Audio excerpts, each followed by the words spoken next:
The day of 9/11 for me was a confusing one.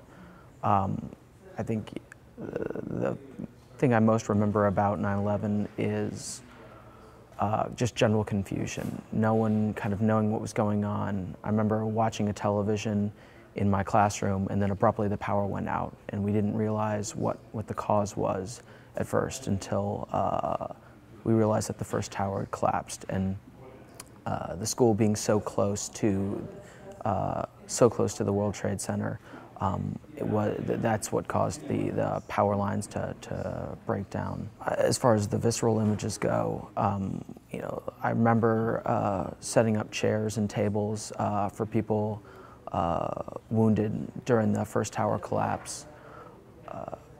Stuyvesant High School was supposed to be the disaster relief zone for any disaster that happened in the World Trade Center area in the wake of the World Trade Center bombing that happened a few years prior.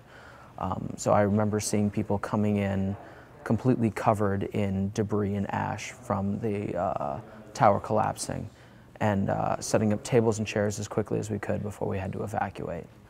So I would say it was kind of just a hectic day,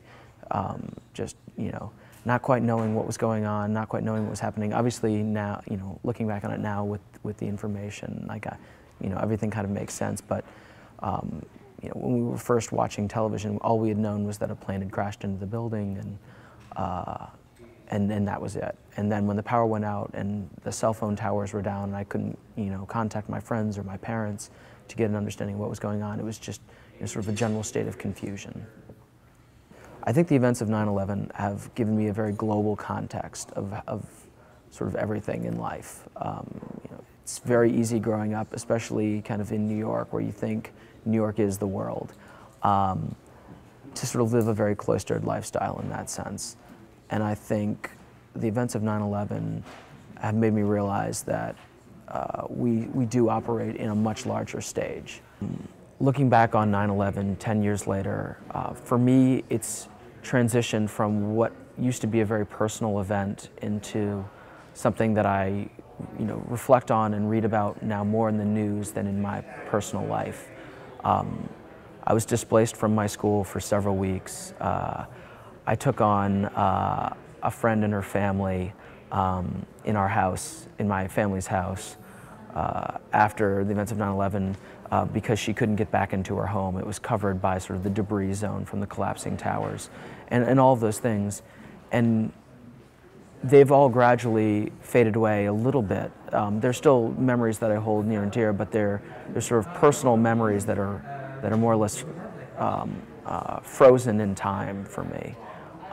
Whereas I look around now and I see in the news, in the cases I read at Harvard Business School on sort of a global perspective, you still see that imprint of 9/11 as a historical event, as a sort of a pivotal point in United States history, much like the way Pearl Harbor was.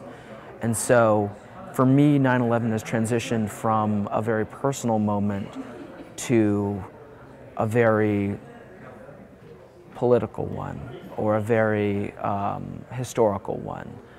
So in that sense, it has a very different, sort of a different role in my life today, I would say.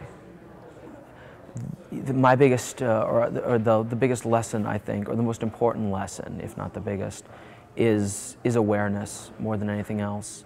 I think just having people take on a different perspective of a global perspective of the United States' role in the Middle East or in any foreign location, I think is the most important takeaway from 9/11.